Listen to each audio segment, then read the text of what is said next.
quite aggressive right at the start with that big tank marine force and Banshee harassment. Very, very unusual when comparing it to his previous play in the tournament. And, you know, one other thing to really keep in mind here is this is going to be their third best of 3 in as many hours. And that means that they both know each other's style very well. They've seen it so many times. So we may see just a split-second decision to do a different build order, either to trick your opponent or to punish him for what you know he's likely to do. I got a question for you guys.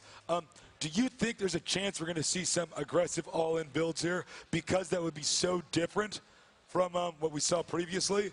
I mean, is there a possibility of that? I mean, I think that it's a little bit of a mistake to be doing it at this point because these players have clearly demonstrated, not just in this series, but in their winners bracket finals, that they are just good at StarCraft 2. And whenever you do an all-in, you're essentially saying, I am only going to be playing this game for 7 minutes, and those are all the decisions that I have. And it's kind of funny how often when you're in a tournament situation, you get that urge to just, oh, I want to cheese and end it immediately. I want the easy win. But as we've clearly seen, there really aren't any easy wins in this final match. But at the same time, I think that they would be foolish not to just consider what they could do. For instance, NEXGenius, sometimes he makes very quick nexuses.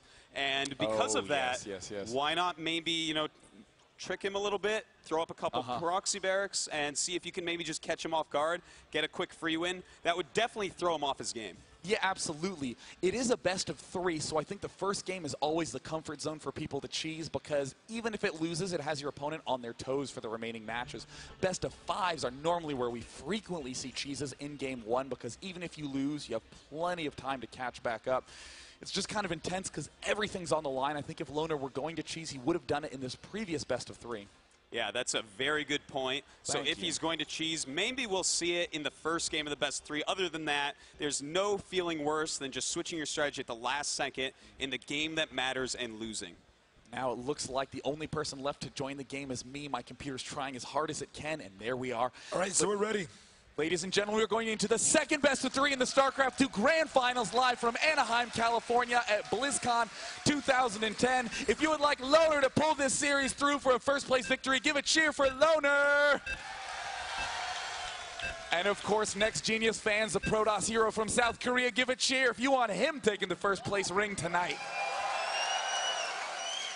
Up here at the north, on the old-school map, Lost Temple. Of course, it's from StarCraft 1 and Warcraft 3, and now in StarCraft 2, we have Loner over here at the left as a Protoss is our Korean NEXGenius. And you know, the maps that they've chosen for this match are quite similar to the last maps. We have Lost Temple, which was not used, and then we have Metalopolis and Scrap Station, both maps that we saw in the last pool. So obviously these players favoring those maps, but switching out Xel'Naga for Lost Temple. Now let's talk a little bit about the history of what happened to these players in the winners finals. Interestingly enough, on Lost Temple, there's a lot of variation based upon the positions. If you are top versus right, you're close by air. If you're top versus bottom, you're just far away in general. But top versus left, what we have right now on Lost Temple are extremely close positions by ground. In fact, the exact same situation we found our players in the winners bracket, and Loner won that game convincingly with a very fast push. So let's see if NEXGenius does opt to do the same strategy twice in a row. Now, one thing to keep in mind is that the third base is just so unbelievably hard to get on this map. Look, they both share the gold base, so that's almost not an option unless you're a fruit dealer. And then, of course, over here they share an island, so that makes it pretty tough to get a third base. So you end up in situations where you have to expand to the other mains, or sometimes this gold base down here. That means that harass play, if you're using warp prisms, or if you're using medevacs, that's going to be the way you're going to win. So we might see that in the late game here. And something to take into consideration, this is an important map for Loner to win. If he loses this map, he's going to play on maps that are a lot longer. And overall, in general, the shorter the map, the happier the Terran. Absolutely, and really, honestly, NEXGenius is the one who's been doing a lot more battling. He is the player who was knocked into the losers bracket, who's had to battle through White Raw. He's the player who had to win the last best of 3, only to be given a reset in the series, not a victory. And it looks like Loner is playing very, very normally at this point, getting a barracks, a gas, and a fast orbital command. In the Protoss camp, same thing. So as you can see, this SCV here, he tried attacking the pylon. A lesser player would have pulled a probe off to try to attack it, but of course the pylon has enough HP that he can get something out in time to do it. Look, he's going to do it again. Now, you guys might be thinking at home, well, so what? Why does it matter if he pulls up one probe? when there's so many probes, many minerals. Well, at this high-level play, it really means a lot. It has a huge impact because they never miss a beat, people like this. They never forget to make an SCV. They never forget to make a probe. And if you pull a probe off mining, that's maybe 25, 50 minerals. Yeah. That's half a zealot. That's huge if you actually start having those numbers add up. And Loner might actually take out this pylon if he kept wailing away at it. But at the same time, looks like that scout is getting completely denied by Loner. And meanwhile, in Loner's base, doing the good old fast tech lab play on his barracks. We haven't seen him do this quite yet with a factory. No, this is something completely new from Loner. I can't wait to see what strategy he does. And whatever it is, it's something that NEXGenius has not seen him do yet. So this is like what we were talking about before Day 9. He's switching up his play a little bit. Absolutely, and it looks like, oh, a Marauder Hellion push, one of my absolute favorite openings in Terran vs. Protoss. Pressure is going to be on fast. Oh, this is a really good build. I think we saw OGS and Snare do this on the GSL. So, yeah. And he dominated with it. You can bust a ramp pretty quickly.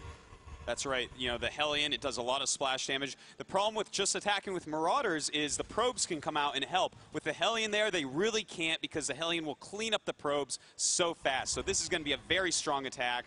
And with just one Sentry out and one Stalker, NEXGenius is going to be hard-pressed to hold this. Uh-oh, Hellion moving forward has already picked off that one probe. NEXGenius has a a third finished Sentry. It is nowhere near finished. He needs to throw down the force field to block everything from coming up. I don't know if that actually blocks. It looks like it barely does. He's just trying to buy himself time, and you see that Sentry is increasingly getting close to finish. His warp gate is almost done. He's going to get a huge surge of units. It looks like he's going to try to get up. Now, if this Sentry can get another force field, whoa, totally botched. Bad force field right there, but he is chasing down that one Hellion. In the meantime, the Marauders and Marines walking up the ramp a little bit, deciding to turn around, and Loner has taken an interesting tech switch back at home. Oh, wow, take a look at that. Swapping all these add-ons and stuff, and Command Center over here. That's right. It looks like he's teching all at once, just switching everything up. Realized that that wasn't going to work out because of the Sentry, and it forced NEXGenius into making a lot of units, but already NEXGenius throwing up the Nexus. Very similar timing to the Command Center of Loner. These guys are mirrors. And I'm not so sure I like this very fast robotics bay by NEXGenius. The big mistake Protosses make is to get a little too reliant on the Colossus, not only because it looks so cool, but also because it does a ton of damage. But without those gateway units, it's so weak. Well, it looks like the Observer's seeing everything that Loner is up to. He is making that Banshee, which he loves so much.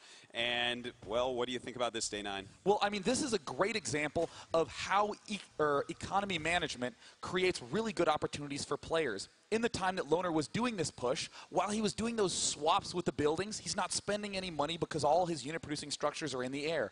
With that money saved up, he throws down a command center. It's all those little timings that make these players so strong, as they know when they have what kind of resource and how to spend it. That's right. Now this Banshee is going to come over and start to do some harassment as soon as it pops out. And we're going to have to see if Loner is going to be as greedy as he was in that Xel'Naga game. He needs to keep the Banshee alive. It's such an expensive unit that just throwing it away for 3 or 4 probes normally results in Loner getting a little bit behind. Now, he did see the Banshee, so he should be prepared for it. But then again, he doesn't really have a whole lot of anti-air here. Oh, nice, 1 kill, 2 kills. Looks like he's getting a third. He's trying to go for the 4th. He does get it, and he smartly pulls away. This was the mistake he made on Xel'Naga Caverns, being too aggressive with that Banshee. But 4 kills on probes is still 4 free kills. Oh, and look at this. 5. Beautiful by Loner, just flying that Banshee all over the place, trying to be unpredictable with it. But there are a lot of Stalkers out. I wish that Loner would run this Banshee away, but it looks like, will he lose it? 10 hit points. Amazing. And it looks like he is going to go ahead and repair this unit while he walks up with siege tanks, Marauders and Marines in a medevac. His stim, it's not quite half done. So if he attacks now, I'm not sure how well it'll do against this Colossus. No, I was about to say, we have this Colossus out here. He's got to be very careful. Targeting the Nexus. But no range down yet on that Colossus, it seems, so that Colossus is not nearly as good. He's pushing for it. The Colossus takes about 100 hit points of damage. He's darting forward without any upgrades. This is like watching the last game in slow motion. He does not have any stim yet. He's going to try to get forward and actually pick off that Colossus. This could be a huge win for Loner. Well, it looks like this is a very tense moment, and NEXGenius decides to start moving out, uses one force field. Looks like he wanted to cut part of that army off and kill it, because if he can kill even just a small part of the army, then suddenly his army is fighting two halves instead of a whole. Well, you can see Loner staying aggressive, controlling this Xel'Naga watchtower. I don't know if he's aware that NEXGenius, of course, sees his every move, which makes it very difficult for the Terran to get into position. And it looks like Loner right now, he's throwing up 3 more barracks, getting his upgrades. Stim almost complete, concussive shells on the way, and Viking production starting. So we're seeing very similar units come out of these players as the previous game. And wow, still no range upgrade for NEXGenius. That is so the problem of trying to get those Colossi too fast. You cannot afford the upgrades and making Colossi and units at the same time. So those Colossi are significantly weaker. And now that Loner sees that he can put a lot of pressure on his opponent, NEXGenius doesn't really have a good time to get that essential range upgrade. And in the meantime, Loner is throwing down 5 barracks in his base. Gigantic force outside the front and already starting to gear up with some more Vikings. Now, without that Colossus range, this is just such a huge deal. They really win because you keep them behind the units. They don't have as much health as most units that cost that much, so you have to block them off with the other units. Now, it looks like he's about to move out, but if the more open the territory, the worse it's going to be for NEXGenius. Terran is intimidated and now retreating. Uh-oh, I don't know if I like this at all. Oh, no, and there's Leroy Jenkins making yet another cameo appearance. And it looks like Loner is pulling back. Does he have siege mode? No, he just has tanks to be able to deal a lot of damage. Oh, only just now started siege mode. What a weird twist to have these players right up in each other's faces with the start positions. You know, these bases are so close, and as Tasus was saying earlier, it's very hard to take a third base.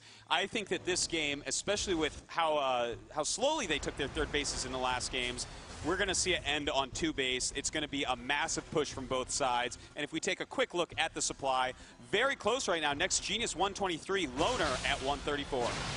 Oh, nice snipe. Those Vikings are quite valuable. That's basically the anti-Colossus. And for the time being, NEXGenius seems to just be very comfortable on the map. I am really curious to see, though, when they're going to expand. They may even wait until they're about 170 supply before they get an expansion. Now, finally, that observer dies. I think Loner's suddenly realizing why every one of his moves was being spotted back there.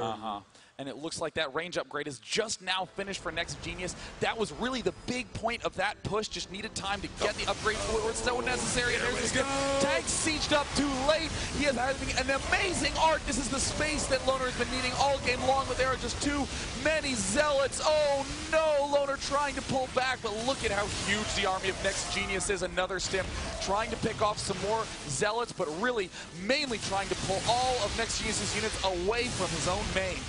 This is not good for Loner. He needed to move out a little slower. He did have tanks with siege mode, which is kind of the Terran equivalent of the Colossus, but he sieged them as everything was running up. And as you see, his army is in shambles. NEXGenius has pulled far ahead here, 128 against 101 in supply. But if he attacks into the Terran, then things might not go as well as he wants. So Loner knows he needs every little advantage he can get doing some good kiting against those zealots to try to pick them off. We see he is moving in right now. NEXGenius looks like he does want to try to go for the kill. Loner's gonna have to pull in from all sides. There's the stim, and all the SCVs off mining as well, trying to do damage. The Zealots are just ripping through the Marauders at the front. The Vikings do manage to take out 1 Colossus, 2 Colossus falls, but will he have enough infantry to be able to clean up the ground gateway units? What really make those Colossi work? The last Colossus is down, but there's a huge gateway army right outside the front of Loner's base. The Vikings land, trying to clean up. Can he produce enough units in time? I don't think he's basically dead. He just hasn't left the game yet. I mean, yes, no SCV's mining here, just a mule. Yeah, it lost too much economy there, even though he ended up killing most of that. And there's the good GG. Wow, 3 in a row. Yeah, it's looking quite close right now.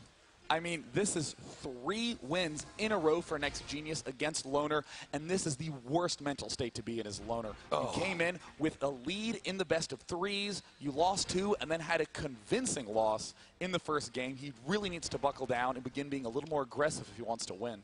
Yeah, you know, Loner, he's playing some great games, but you know, you think he should be a little bit more aggressive. I think he should be a little bit slower. Those siege tanks just running out into the middle of the map to siege, well, that is not good, man. He needs to just take his time, make sure his units are in the right positions. When he has siege tanks and Vikings, there's no excuse for losing to Colossus.